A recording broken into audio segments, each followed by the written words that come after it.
The 11th room. The arrival. Katarzyna Nowak had never cared much for comfort.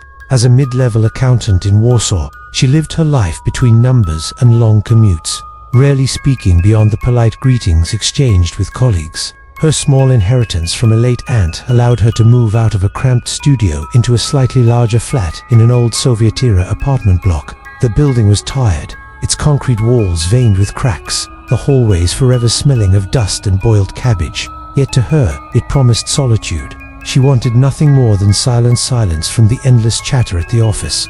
Silence from friends who had long since drifted away into marriages and children.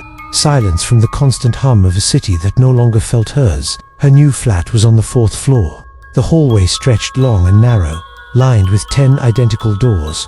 When she signed the contract, she noticed something odd on the management list. There was a room 411 at the very end of the corridor. But when she walked there herself, she found only a blank stretch of wall. She mentioned it once to the building manager, an old man with nicotine-stained fingers. "There are only 10 flats here, miss," he said flatly. "Stamping papers. Probably a clerical error. Forget it." She nodded, but couldn't quite. The first whispers. At first, it was small things. A faint tap tapped up along the corridor when no one was home.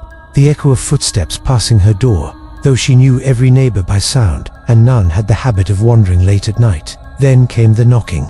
3 measured knocks, too light to be accidental. Always from the far end of the hallway there was no door. Katarzyna pressed her ear to the wall one evening. At first, nothing. Then, a murmur, soft and unintelligible, as though someone whispered on the other side. Her breath hitched. She staggered back, convincing herself it must have been plumbing, pipes, anything mechanical. But the whispers did not stop. Isolation. Her phone signal grew erratic, dropping calls in mid-sentence. Friends stopped reaching out. At the office, colleagues grew distant, their smiles stiff, conversations clipped whenever she approached. Perhaps, she thought, she had become unbearable without realizing it. The nights stretched longer. Sometimes, faint light seemed to leak from the bottom edge of that impossible wall thin as a knife's edge, golden, pulsing like breath. She could not understand how no one else noticed. Once, she asked her neighbor, a woman in her 60s, "There are 10 flats here." "Yes," Katarzyna pressed. 10, the woman answered without hesitation. "Always have been." "Why?" "No reason," Katarzyna murmured. But the woman gave her a wary look, as if sensing something unspeakable. The pressure built. Nights became unbearable, filled with whispers threading into her sleep. On the 12th night of November, she saw the light glow more brightly than ever. Unable to stop herself, she walked to the wall.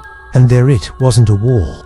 A door stood where none should exist. Old wood swollen with age, brass knob gleaming faintly. Her hand lifted without her will. She knocked 3 times. The door opened. Inside was a flat identical to her own. The same cheap sofa, the same crooked bookshelf, the same dishes left to dry by the sink. And in the shadows, seated quietly, was herself.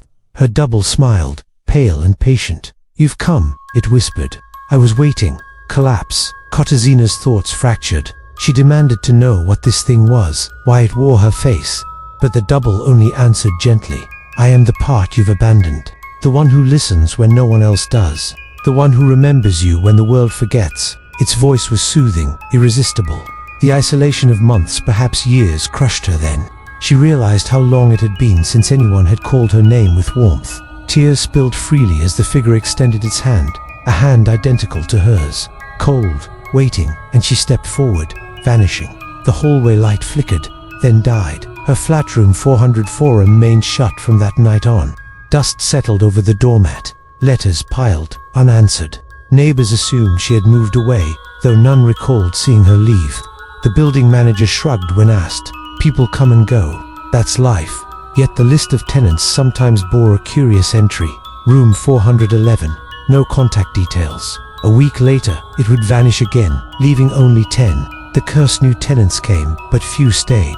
They complained of sleepless nights, of whispers calling their names, of the sense that someone sat in the corner of their bedroom when the lights went out. Some left in haste, abandoning belongings.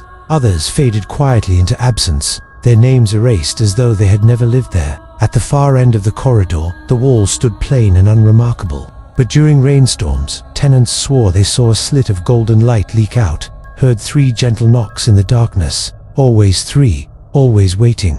The meaning. The 11th room was never a place in brick and stone. It was a wound in the human mind, born of loneliness, widened by neglect. It was the dark space where solitude births shadows that learned to smile, to beckon, to take. Those who drifted too far into isolation created their own doorway, and once they entered, they were never seen again. The echo, Katarzyna's name, disappeared from every ledger, every memory.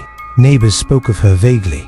There was a woman once, quiet, alone, but could not recall her face. Still, on stormy nights, the knocking returns. 3 times. A pause. 3 times again. And if you press your ear to the wall at the end of the 4th floor corridor of that crumbling Warsaw apartment block, you might hear a voice whispering. It may not call for Katarzyna, it may call your name. The 11th room thus becomes a universal allegory, not about monsters lurking outside, but the abyss of silence within, waiting for the forgotten to step through.